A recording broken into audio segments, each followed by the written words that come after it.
Everybody. This is Miguel, the movie encyclopedia.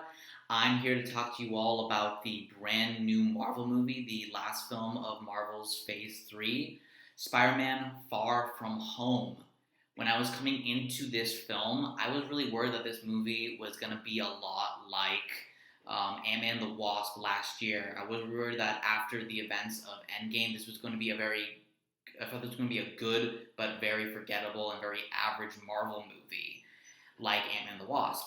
Luckily, this movie was not that. In fact, I really enjoyed this film. It's not a perfect Marvel movie. It's not even the best Marvel movie, but it was a really good follow-up to Avengers Endgame, which was a huge order to fill, but Far From Home did it. Not only was it a really good movie, but it was a great sequel to Spider-Man Homecoming.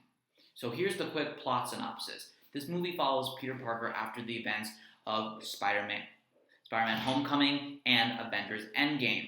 Peter Parker is still reeling after the death of Tony Stark. Spoiler alert, if you haven't seen Endgame, don't watch this review. And he's trying to enjoy his summer vacation in Europe with his classmates. And he's also trying to get closer with his crush, MJ, played by Zendaya, who was that weird girl from the first Spider-Man movie of the MCU. When he's in Europe, all of a sudden these evil monsters called elementals start attacking throughout the European continent. And Spider-Man has to team up with Nick Fury and a hero from another dimension who calls himself Mysterio, played by Jake Gyllenhaal, to stop these creatures. But apparently, not everything is as it seems. That's supposed to be very vague. That's for the people who've not seen the movie. Take that what you will. So, like Spider-Man Homecoming, this movie has top-notch comedy that embodies the best aspects of a teen comedy like Spider-Man Homecoming, but this movie also liked to poke a lot of fun to the teen comedy genre. I like how self-aware the comedy was in this film compared to Spider-Man Homecoming and the other Marvel movies. I also really enjoy that the humor was really appealing to both adults, teens, and young children.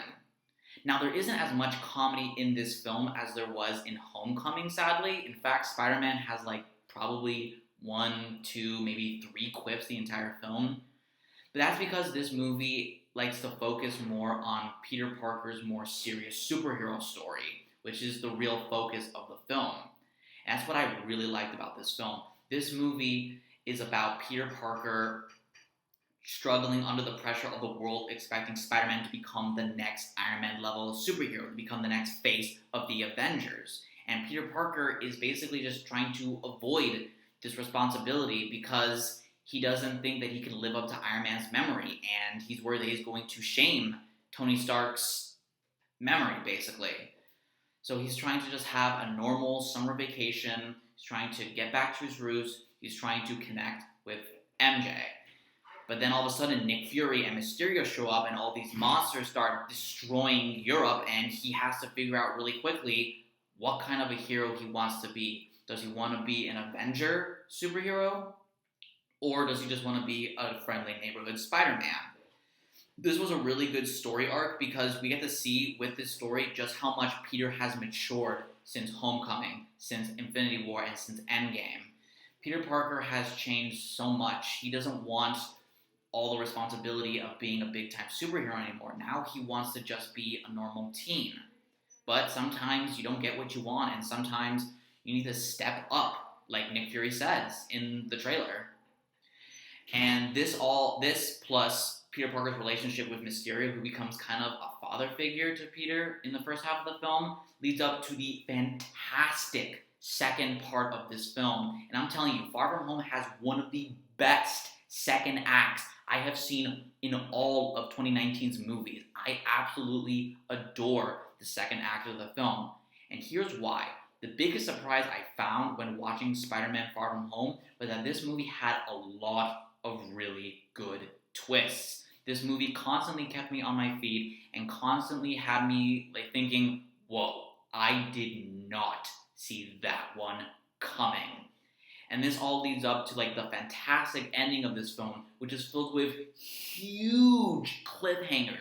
The one thing I love more than the twists of this movie are the cliffhangers. This movie had some great cliffhangers which give us some of the best end credit and mid credit scenes of the entire Marvel Cinematic Universe. Trust me when I'm telling you.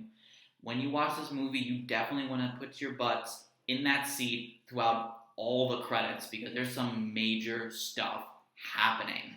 And that's what really Far From Home surprises me. That's where Really Far From Home hits it home.